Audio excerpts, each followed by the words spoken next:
Welcome to Making Sense of the Madness. We have a great show lined up for you today. We've got Dr. Miriam Grossman. The book is Lost in Transnation, a child psychiatrist's guide out of the madness. And then we got Leighton Gray to talk about the Trudeau resignation and so much more. Buckle up and get ready to make sense of the madness.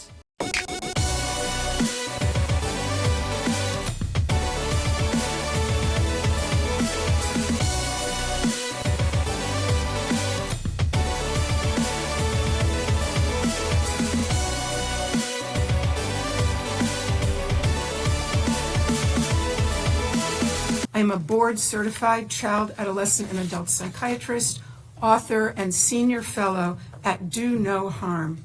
I have been taking care of patients for 45 years. I'm going to use my time to respond to Dr. McNamara. First, I'm struck by her use of the phrase, sex assigned at birth. Sex is not assigned at birth. Sex is established at conception, and it's recognized at birth, if not earlier. Dr. McNamara claims that her views are science-based, but to claim that sex is assigned at birth is without any scientific basis whatsoever. Its language misleads people, especially children, into thinking that male and female are arbitrary designations and can change. That is simply not true. Dr. McNamara claims that social and medical interventions are the only evidence-based treatment and that scientific evidence shows it is life-saving. Without it, she's warning us, kids will commit suicide. Well, a growing number of countries have effectively banned the care to which she's referring. And thank God there's been no wave of suicides or other mental health catastrophes. 3 years ago, Finland placed strict limitations on medical interventions for minors. Sweden did the same thing after a 14-year-old girl was found to have osteoporosis and spinal fractures from puberty blockers. We are now joined by Dr. Miriam Grossman. She is the author of the book Lost in Transnation, a child psychiatrist's guide out of the madness. Thank you so much for being with us. Now, we're going to get into the book. We're also going to get into where we are as a nation and really as a people, as the UK has now banned a lot of these puberty blockers. There does seem to be some kind of an awakening surrounding this subject. But before we get there, number one, how did you get into this subject and where have you seen it go over the last decade plus? Okay. Well, first of all, thanks so much, Jason, for having me on. For me, this began a long time ago. I wrote a book 15 years ago called You're Teaching My Child What?, in which I exposed the dangerous sex education that our kids are indoctrinated with. And part of that sex education is also gender ideology. So for me, it started a long time ago. I discovered that we were telling even very young children that it's possible to be born in the wrong body, which of course is simply not true. Furthermore, we were telling them that it's a natural variation of human development to identify as male if you're female, female if you're male, and to have your body modified in order to, as they say, bring it into alignment with your mind. And I recognize that these are very dangerous ideas to be introducing to young children. And I warned parents that this is a coming catastrophe. And I was right, of course, I was right. Now, you're asking me what I've witnessed in the past 10 years or so.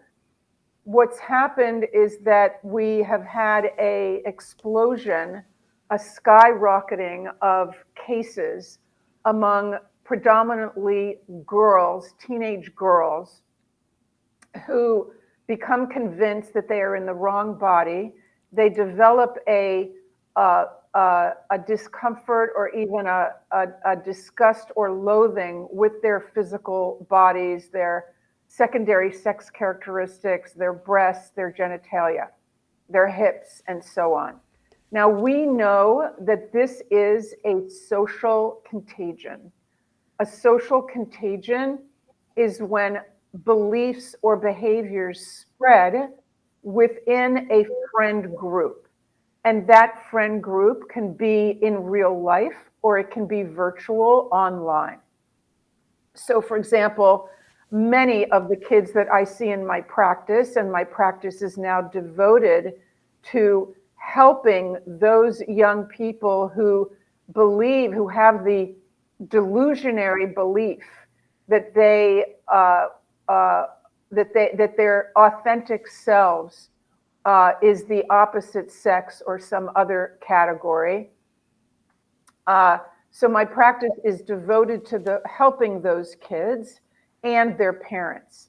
And many of them were first introduced to these ideas online. Obviously, during COVID was a time that the kids were at home and they were online 24/7, and they were exposed to YouTube and other places online where they would listen and learn from other young people who had quote unquote transitioned to the opposite sex. So we have a social contagion. It spreads between young people.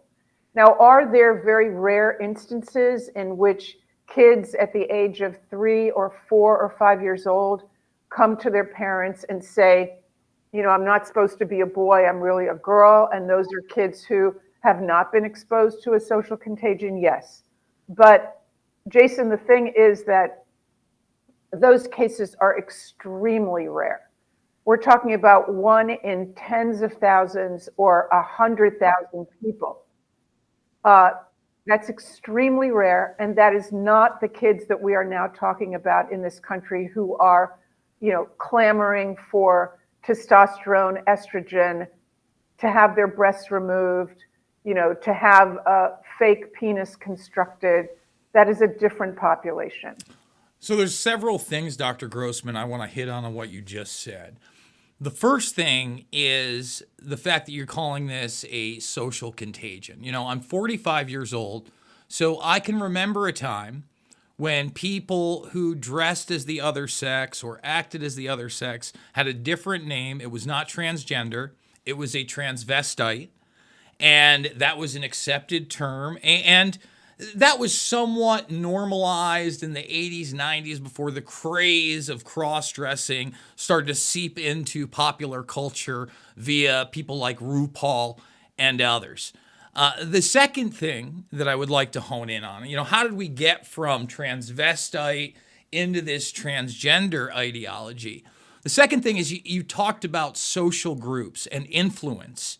And we have widely accepted this throughout all of human history. When I was a kid, it was the jam pants, it was the little bracelet thing. We obviously are influenced by our peers. Now, we are also all, as human beings, kind of influenced by our surroundings, environment, especially advertising. I think there's a reason when we talk about norms. When I was a kid, you wanted to be a firefighter, a cowboy, an astronaut. The girls still to this day want to be princesses.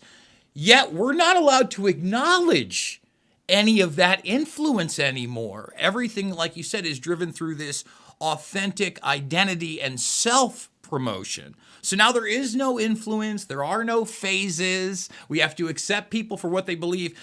Meanwhile, the vast majority of us go through vast different swings on what we enjoy, what we're into, what we're interested in socially. And then the third thing that I want to hit on that I think is super important is that the media and even the alternative media, people that are concerned about this, often focus on boys. And I understand that, especially when we talk about genital mutilation surgery. But the fact of the matter is, the vast majority of the people that are doing this are actually girls. And, I have a buddy, he's done a a film called Cut, The Girls Out West. And he talks about a lot of this stuff being that extension of girls' insecurities from the fact that there are now so many more labiaplastia surgeries with girls in their teens and that feeling of inadequateness. And the fact that that is now extended to this transgender madness, in my opinion. I'd love for you to hit on those three. Okay. Well, you did hit on a lot of stuff, and I'm going to actually add another biggie to what you just said, which is the capture of our medical organizations. So, those groups that everyone used to trust, including myself, the American Medical Association, the American Academy of Pediatrics, the American Psychiatric Association, and so on and so on, so many groups have been captured by activists. Now, the other side, the proponents of this ideology, will insist that every major medical and mental health organization stands behind the idea of gender affirming care, meaning that you at once affirm the child's new identity, regardless of the age of the child, regardless of whether that child may have serious mental health issues. And it is true that our medical and mental health organizations have put out policy statements and guidelines that do uphold this idea of gender affirming care. But what people need to know, and what I explain in detail in my book, is that these groups were taken over by very aggressive, loud activists, gender and radical sexuality activists that wish their agendas to become the agendas of the entire organization. Now, the American Academy of Pediatrics, for example, has 67,000 members, but their guidelines about this issue were written by one doctor. One doctor. Now, it's true that those guidelines were then, got the stamp of approval from other committees and from perhaps the board of directors, I'm not sure. But by no way was every single pediatrician who belongs to the American Academy of Pediatrics asked, do you agree with this or not? There is no consensus. Parents especially are led to believe that there's a medical consensus on this issue. And that if you have, for example, a girl who says that she's a boy and she wants to be called by a different name and be given puberty blockers and testosterone, then that is what you need to go along with. You need to sign on the dotted line. You need to go along with the narrative, or else you may lose your daughter. So do you want a living son or a dead daughter? That is what parents are told, which is, of course, emotional blackmail, because parents will do anything. And hold on, let me stop you there, because I think it's also just so not only intellectually dishonest, but dangerous when you actually look at the numbers of suicide after the fact. They talk about this living son or dead daughter lie, when in fact, when most of these people transition and then realize it hasn't filled that hole and they get into adulthood and then they realize this detransitioning isn't what they were promised, a lot of them end up taking their own lives. And that's certainly something that is not discussed with parents. Okay, absolutely correct. And this came out, actually, this point about suicide came out a few weeks ago during the oral arguments from the Supreme Court. The Supreme Court is now considering the case of the U.S. Justice Department versus the state of Tennessee. The state of Tennessee passed legislation that outlawed the medical and surgical interventions in minors, gender interventions in minors, and now the state of Tennessee is taken to the Supreme Court. And we saw during those oral arguments that even the attorney on the other side, the attorney representing, the U.S. Justice Department, admitted that this suicide narrative, that kids are going to commit suicide if they don't have access to puberty blockers, hormones, and surgeries, is not upheld by the evidence at all. So what you said is correct. The time that we need to be, those people that we need to have concern about their mental health deteriorating is after these medical interventions. When they start, as the years go by, and they see that their mental health has not improved the way that they were promised it would, and that their underlying mental health issues are still there and they are still suffering. And now, on top of those mental health issues, they also have all these medical issues from the hormones, from the surgeries. They may be sterile also from those interventions. So my concerns about suicide are in that group and also in another group, Jason. I'm concerned about suicides among the parents. The parents go through terrible trauma as a result of their child, being drawn into this ideology. And many families feel that they have actually lost their child because the child becomes alienated.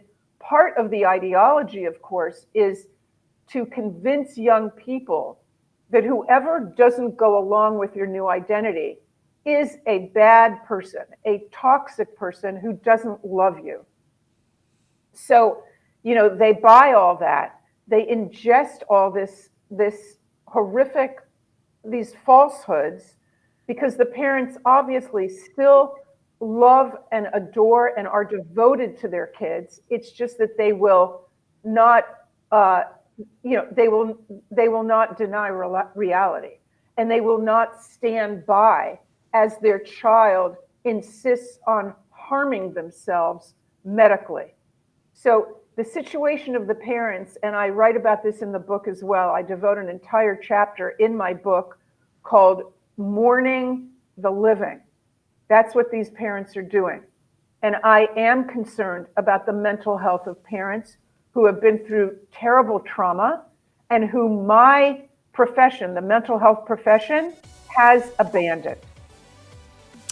The book is Lost in Transnation, a child psychiatrist's guide out of the madness. We're going to take a quick break, and we will be back with Dr. Miriam Grossman after this.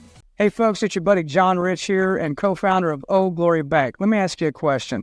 Why would you trust your banking with people that hate you? Well, you shouldn't. We're building a freedom economy, and now we have a pro-America bank. It's called Old Glory Bank. Check it out at oldglorybank.com and open yourself an account today. Old Glory Bank is a full-service, FDIC-insured online bank with business and consumer banking and customers in all 50 states. It takes just 8 minutes to open an account at oldglorybank.com. Vladimir Putin will remain in office until 2036.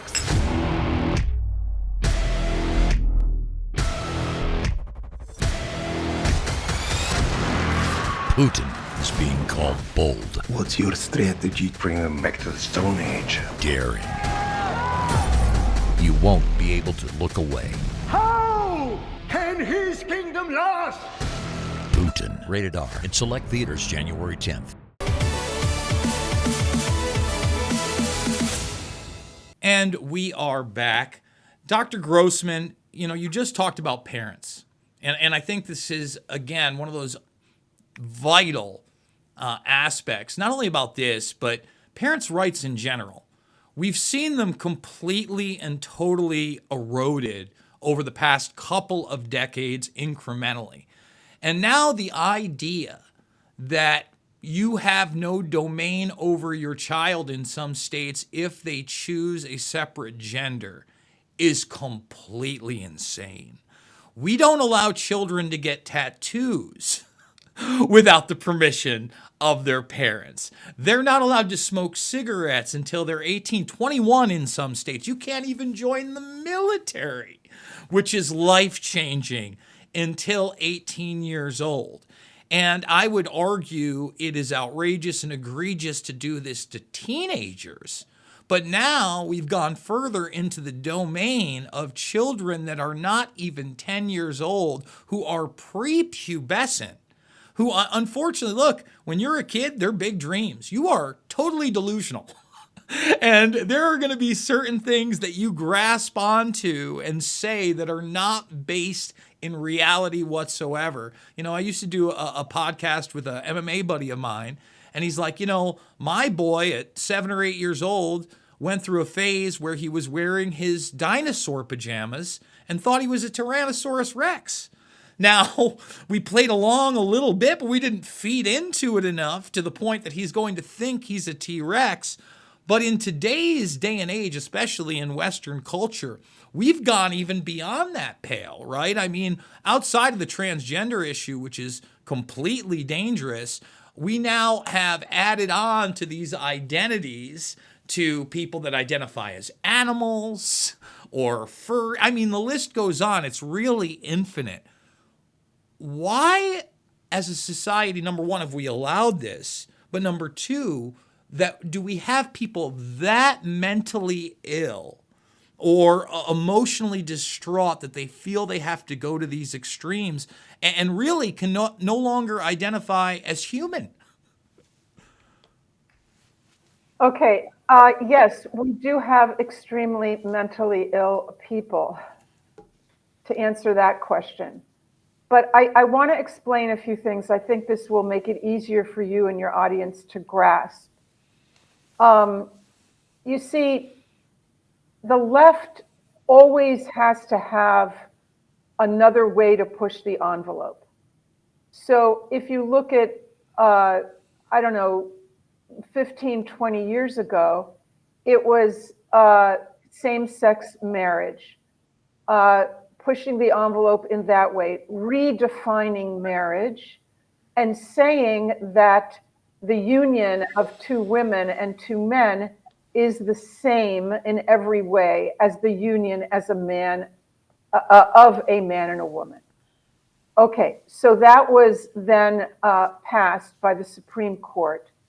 And then it went immediately, without even the blink of an eye, into transgenderism and advocating in every possible way for kids to be taught about transgenderism, for the schools, to be advocating and promoting these ideas at the youngest of ages.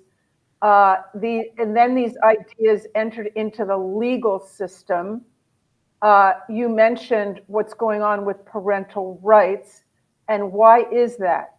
Because the legal system, just like the medical profession, has also been impacted in a huge way by activists who successfully managed to redefine the word emotional abuse and medical neglect to include parents who refuse to address their child by a new name, new pronouns, who refuse to accept them as a member of the opposite sex, and refuse to take them in for these medical interventions, can now be seen in court as medical neglect and emotional abuse. That is how this happened. I know that you have testified before Congress. I know that we have an incoming administration that has been very vocal that this needs to end. I would say the vast majority of people, whether they're left or right, that have looked at this issue think it's an insane one. Some may be too fearful to speak out. Where are we? Where can we expect to go? You just mentioned the Supreme Court. I know that you've spoken in Tennessee. I live in Iowa now, but I'm a New York transplant. And I was just back in upstate New York, and I lived in a little college town. This is not the city. This is half an hour away from Cooperstown, New York. And even when I brought my nieces there, one of their kids, 8 years old, was under the delusion that he was a she, and the parents were playing into it, and I had to watch that, and I was very concerned. But now the local hospital, especially post-COVID 1984, their bread and butter is this surgery. And my buddy who's worked there since then, we were talking about it. He's like, basically, it's town ODs and it's sex change surgery, sometimes for minors. And a lot of people don't realize that this is going on. This is a big business. And it seems like also that this is, it's been on an incremental transition, but it's gone through administrations, right? So it doesn't matter who's actually in power. There is obviously money and agenda behind this. So where are we? And where do you see us going?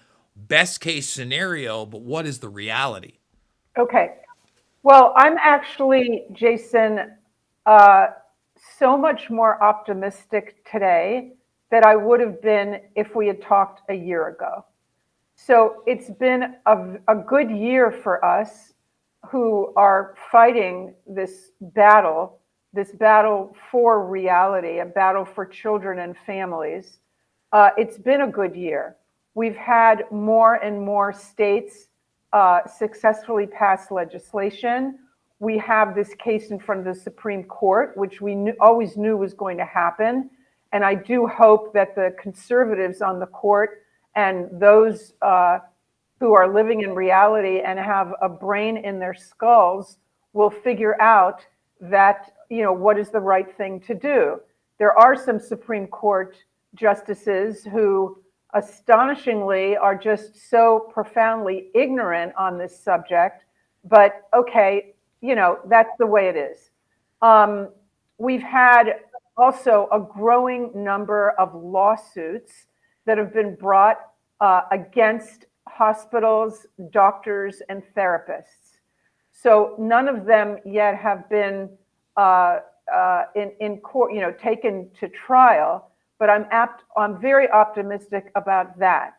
And when we begin to see successful lawsuits against doctors and hospitals and therapists, I think that people are going to start thinking twice before they get out a scalpel and remove the breasts of 13-year-old girls.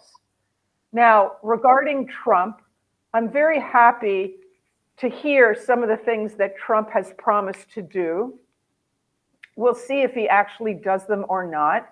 But I would say that this issue goes way beyond simply legislating, preventing the medical and surgical interventions. It goes much deeper than that. We must address the fact that the schools are filled with activists that are indoctrinating our children. And we have to stop that. The teachers, the principals, the guidance counselors, the social workers, all the flags that are adorning the walls of our schools that are promoting these ideas, that needs to stop. Children essentially, they believe adults in general. They look to adults to interpret reality, to tell them what is right and wrong. And when you're sending your child to school, 5 days a week, and they're spending more time at school than they are with you, parents have to understand, and this is what I address, and this is the reason I wrote my book, so that parents will reach their children first, and they will understand this ideology, and they will inoculate their families against this virus that has been spreading like wildfire. You have to understand, parents, and the book is not written, you don't need a PhD to read this book. It is a book for moms and dads. It is written, in everyday language. I have a bunch of model conversations that you can have with your child, with your child's principal or teacher or therapist. And, you must be vigilant. You have to understand that this can happen in any family. No family is immune. So just getting back to the new administration, I would like to see them on day one address what is going on in schools, address what's happening in the hospitals and clinics, we need to follow the lead of numerous European countries in banning, creating a federal ban of puberty blockers, cross-sex hormones, and obviously surgery in not only minors, but I would say up to the age of 25. So we have And a lot by of the work way, to do. I just want to mention that what you're talking about is frontal lobe development. When we're 18, when we're in college, even in the very beginnings of our life, people have to realize our brains are not fully formed yet. And it is only looking back in retrospect that most people can acknowledge that. I have a lot of difficulty with some of the social mores that we have in this country regarding 18 years old and et cetera. But that's a different argument because these are irreversible things that are being done to children. And we have to look at them like adults. And the reality is, you're not wrong. I mean, talk about the times that most of us are kind of going through our sexual awakening, realization. It is that time period as young adults that we really find, the things that we gravitate towards. And I don't think that we should be making any rash decisions before then. Dr. Grossman, this has been a great segment. The book is Lost in Transnation, a child psychiatrist's guide out of the madness. And I would just leave you with this. I talk about this agenda and the money behind it and the fact that, it goes through administrations. I'm sure by this time you've looked into the Pritzker family. If you have not looked into Martine Rothblatt and what Rothblatt has done in this arena, it is quite eye-opening. I hope to have you on. What would you like to leave the audience with? I want to leave you with my website, miriamgrossmanmd.com. There's tons of material on there that you can watch and you can listen to, that you can read. I also want to mention that there is a audio version of my book, Lost in Transnation, that I narrated. People love it. So if you are not into reading a 300-page book, and you want to listen to it in your car or while you're doing the housework or whatever, get the audio edition. Excellent. Thank you so much, Dr. Grossman. We're going to take a quick break. More Making Sense of the Madness after this. Attention business owners and entrepreneurs. Patriot TV is launching a brand new TV series showcasing American-made products, and your business could be featured. Whether you sell your products online on Etsy or Shopify and dream of reaching millions of viewers on smart TVs like Samsung, Sony, TCL, and LG, or apps like Roku, Android, and Apple TV, this is your chance. We're searching for US-based businesses offering all types of products and services proudly made in the USA. If you've ever wanted to showcase your products on TV like QVC or the Home Shopping Network, now's your opportunity.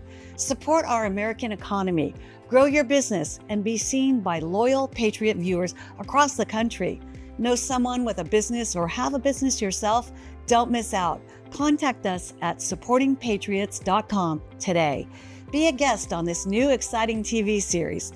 Let's put your American-made products in the spotlight. Hey folks, it's your buddy John Rich here and co-founder of Old Glory Bank. Let me ask you a question. Why would you trust your banking with people that hate you? Well, you shouldn't. We're building a freedom economy, and now we have a pro-America bank. It's called Old Glory Bank. Check it out at oldglorybank.com and open yourself an account today. Old Glory Bank is a full-service FDIC-insured online bank with business and consumer banking and customers in all 50 states. It takes just 8 minutes to open an account at oldglorybank.com. And we are back. We are joined by Leighton Gray. We're going to be talking about Canada, and oh, what a time to do it. Trudeau out on his butt-ski and hutch. There was a lot of talk about it, not just throughout the week, but really from that initial meeting with Trump where Trump joked Canada should just become a part of the United States anyway. Highly unpopular gentleman ever since I've been watching this guy. The COVID-19 84 nightmare, in my opinion, only exacerbated the fact that nobody liked the rich kid that played dress up all the time. He's out What does he get replaced with, and what does his career look like after this? Well, I think his political career, in terms of Canadian politics, is all but over. I think he has long aspired to some position in the UN, in the WHO, something like that.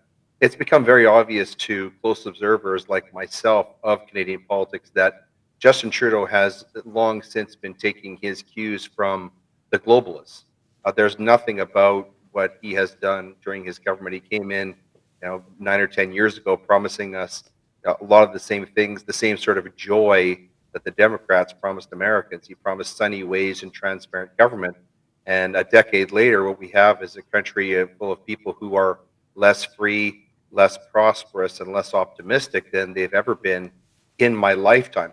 So I'm hopeful that Justin Trudeau's political career in Canada is over, although I wouldn't rule out the possibility of him having some sort of international type of appointment, some sort of globalist appointment. He's very closely tied to the World Economic Forum and Klaus Schwab and that set. In terms of Canadian politics, there are a number of people within the Liberal Party who want to grab at that ring, the precious ring of power. And so it's going to be very interesting in the coming days. The thing that Canada really needs, but it doesn't look like we're going to get it in the short term, is a national election. This government has never been less popular in its entire history. The Liberal Party, which is the Canadian equivalent of the Democrat Party in the US, in its 157-year history has never been this unpopular. If there were an election today, there would be a massive majority, even bigger than the one that Trump won in this past November. So let's talk about that, because a lot of people in the United States don't understand how your political structure works. Obviously, it's parliamentary. It's almost a subsidiary of what we see in the UK and Great Britain, et cetera, as you guys are kind of a proxy for that. You just mentioned the World Economic Forum. You could get into the EU and that type of model. So when was Trudeau put into power? How was he put into power? Why do you feel he was forced out? You just talked about his unpopularity, but he didn't really, it's not like he's been that popular. He didn't really have to leave. He did, but at the same time, like you said, that doesn't mean that the people are going to have their voice and be able to elect a new leader. Why not? Well, this is a great question. And going back to the beginning about sort of the distinction between America and Canada, America is not really a democracy. It's a constitutional republic. And the way it's set up fundamentally is that it's designed to prevent mob rule by having a separation of powers between the judiciary, the executive part of government, and the legislative branch. Canada, as you quite rightly point out, is modeled after the UK system, which is a democracy. Canada is a parliamentary democracy. And what it permits, and what we're seeing right now played out in places like Canada and the United States and even Australia, is mob rule. Democracy permits mob rule. The system that's set up in the United States is designed to prevent that. The forefathers in your country were very wise in this regard. So what we're seeing right now is Justin Trudeau is that he has actually abandoned the sort of parliamentary conventions, the ethics of being a parliamentary member. He's been 6 times convicted of criminal offenses violating parliamentary ethics, where he's lied and he's been dishonest while he's been our prime minister. This is quite unprecedented. So what he's done is he's essentially pushed all the buttons that previous prime ministers kept their hands off of, because they didn't want to be seen putting their hands in the cookie jar. And I think this will be Justin Trudeau's legacy. It will be a legacy of unethical government, a legacy of abuse of the citizenry in favor of essentially someone who is a rank narcissist, who's just he's almost like somebody who is playing the role of a prime minister in our country, as opposed to being someone who's actually exercising leadership. In fact, if any of your viewers ever saw the episode of The Simpsons with Justin Trudeau on there, I don't think anyone captured Justin Trudeau, his essence, as well as The Simpsons did. It was a good episode. I'm a big fan of that one, actually, but I'm a big fan of The Simpsons in general. Me too. Yeah. So Let's talk about, you alluded to the fact that he may get some kind of appointment or position in the World Economic Forum. Okay.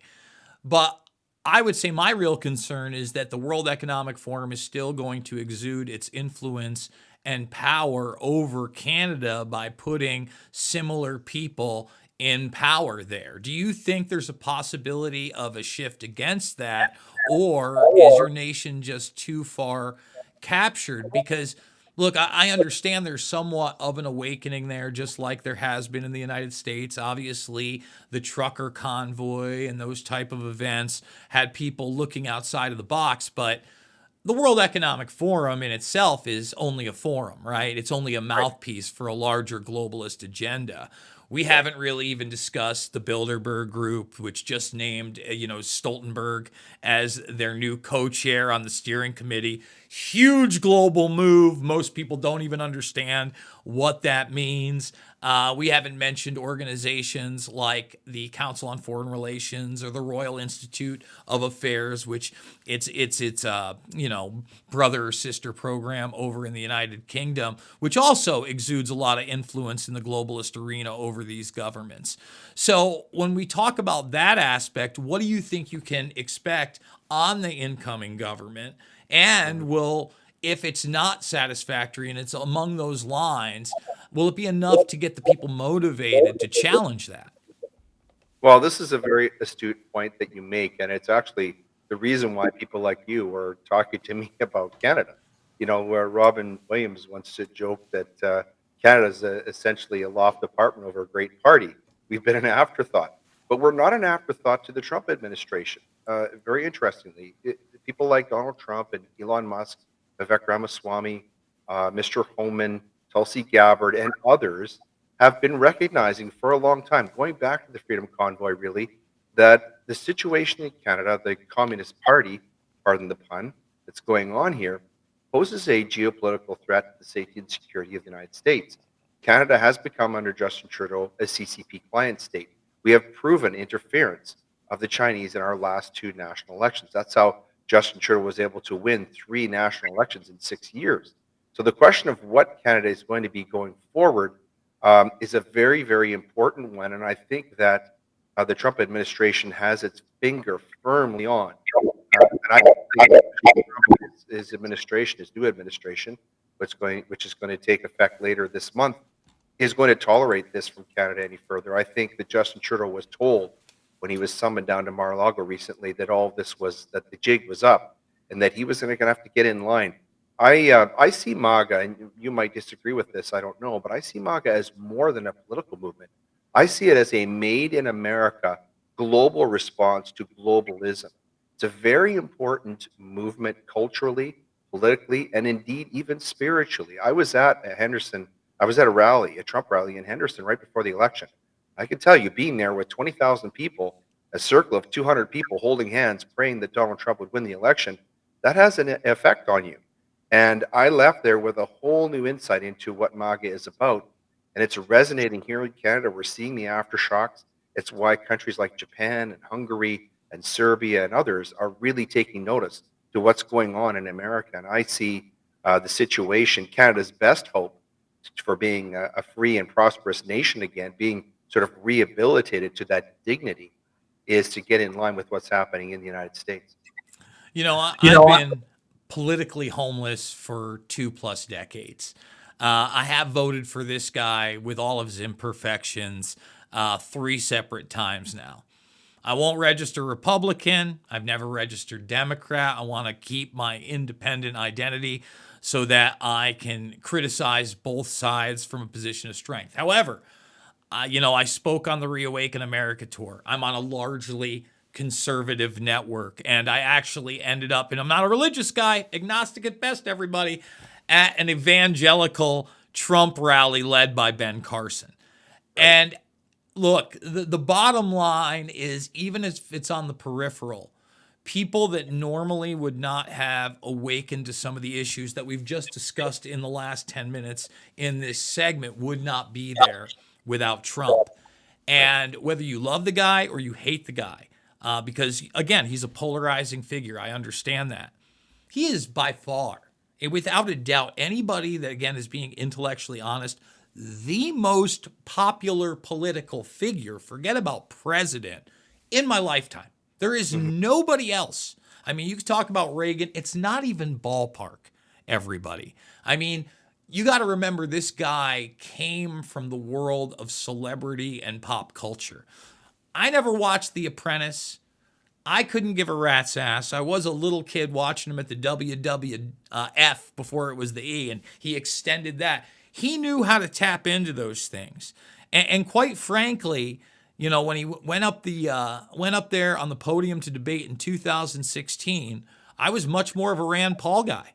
You know, I liked what Rand had to say, but guess what? They gave Rand 6 minutes on that stage.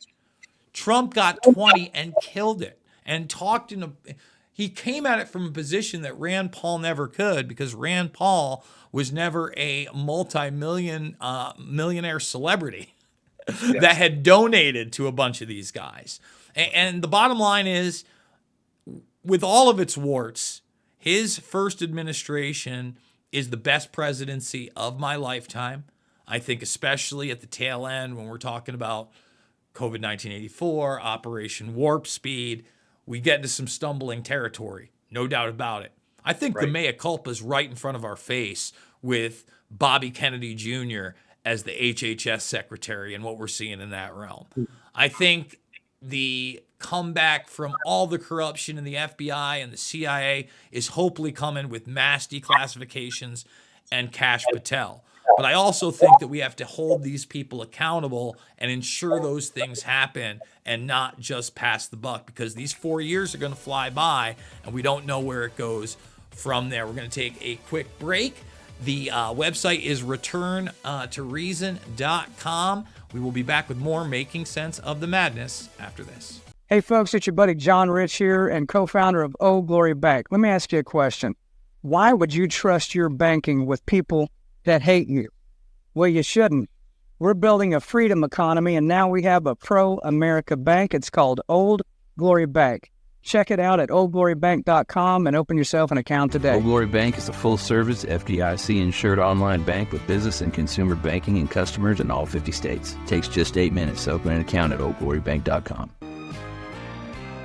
I couldn't give anything a higher endorsement. I would be remiss had I not include Cardio Miracle on my very short list of secrets. It's the real deal. It's a real product. It's not another supplement. I'm operating about 6 to 8 hours, and I've noticed that being on this Cardio Miracle has made a huge difference. Since I started taking Cardio Miracle about 8 months into it, the benefits have been fantastic. You know, if I get hungry, then I just have a Cardio Miracle. Not only is it safe, but it's necessary to take Cardio Miracle to stay well. This let me sleep. It's feeling with more energy, more get up and go. And it's all because of what this company does. For me as a doctor, Cardio Miracle is a staple. Cardio Miracle to me is hope in a glass. To try Cardio Miracle for yourself and get a special fan discount, go to the host page right now and click the link for Cardio Miracle.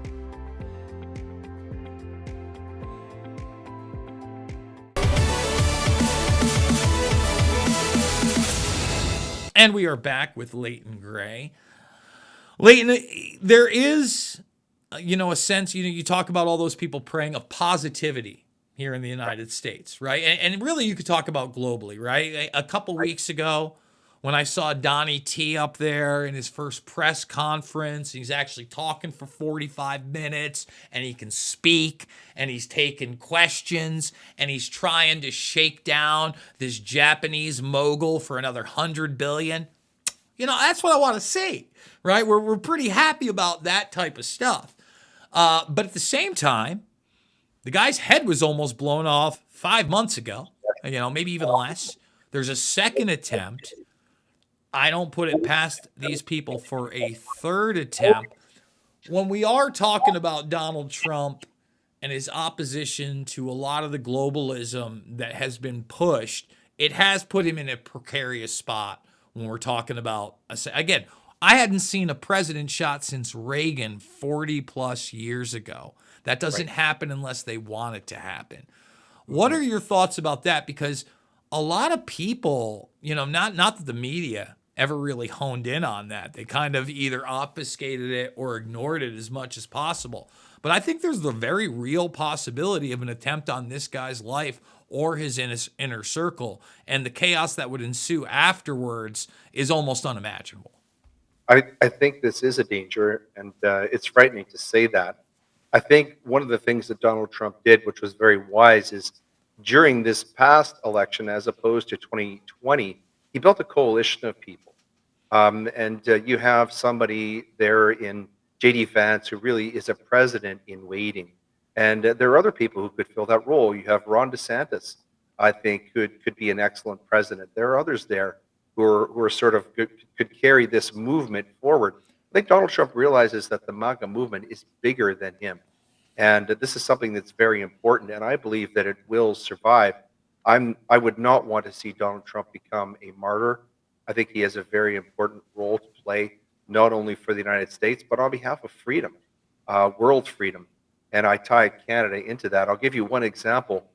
The leader of our Conservative Party, Pierre Poilievre, who is our best hope for the future in terms of being a responsible leader of our country, during COVID, he was pretty far to the left. He would have fit squarely in with your Democrats in the United States. Interestingly, he was interviewed on the Jordan Peters podcast just in the past few days, and that has been the most watched television or internet event, a political event in the history of our country. Over 50 million people have watched that interview, and what we hear during that interview is a Canadian leader who sounds like he's right in line with MAGA. He would fit squarely within the Trump coalition that's coming into power. That's a very encouraging sign for Canadians, and I think it shows the broad impact, the resounding impact of the MAGA movement. It's more that it's certainly a Made in America movement. Many important political cultural movements have started in the United States over the past century or more. But I think MAGA is going to be a very key one in the years coming forward. And Trump needs allies. He needs a strong and united Canada. He needs Canada in line with what he's doing. He can't afford, the United States cannot afford to have a country with an undefended, longest undefended border in the world, with us being a net exporter of fentanyl to your country. That's shameful. That's awful. Canadians should be embarrassed by that, and all of this has to change. And I think going forward, there are strong signs and positive signs that we're going to see America and Canada present more of a united front as they have in the past.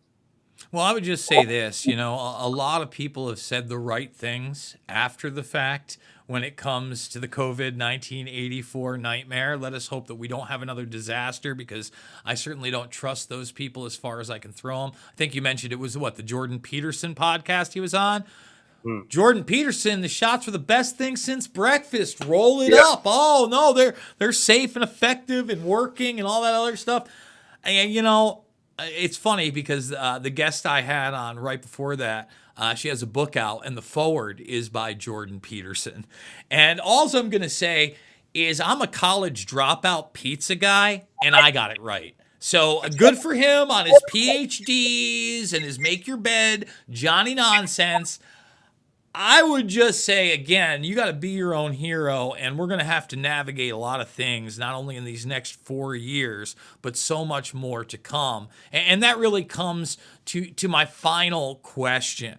If you were to get everything you wanted with this Trudeau resignation, what does that look like? Who is your next prime minister? What are the policies that come in?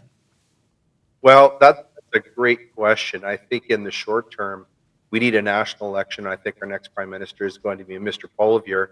In my ideal world, what he would do is draw close and draw very closely to American policy, both domestic and foreign, and really align our economy with that of the United States, and get to work on defending our borders. The Chinese and the Russians are very active in the quote-unquote Canadian Arctic, which is defended by the broad shoulders of the United States.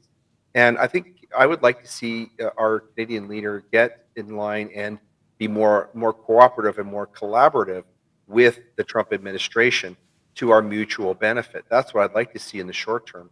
In the long term, I actually foresee something different for Canada. I think Canada needs someone like a Donald Trump or a Javier Milei or even Ronald Reagan who's going to come in on one side of the political process, who's going to bring in new ideas. And I think that when that happens in Canada, I believe it will, that's where we're going to see significant change in Canada. And that will determine Canada's future, whether we're going to be what we have been, that is a free and prosperous country that looks and feels a lot like the United States, or whether we're going to be a dystopian communist country, which was the clear vision of Pierre Trudeau, Justin's father, and Justin Trudeau. As you quite rightly pointed out, that dream is not dead. The resignation of the Prime Minister really changes very little. The change has to come in Canada, as it did in the United States, from the grassroots level, not from experts, but from people who really care about their country, care about their communities, and are going to look really, in my opinion, as a Christian conservative, look to God to be the sort of guiding light in the head of the state. That's what has made countries like the United States and Canada great, in my opinion, the most tolerant, the most welcoming, the most prosperous countries in the history of the world.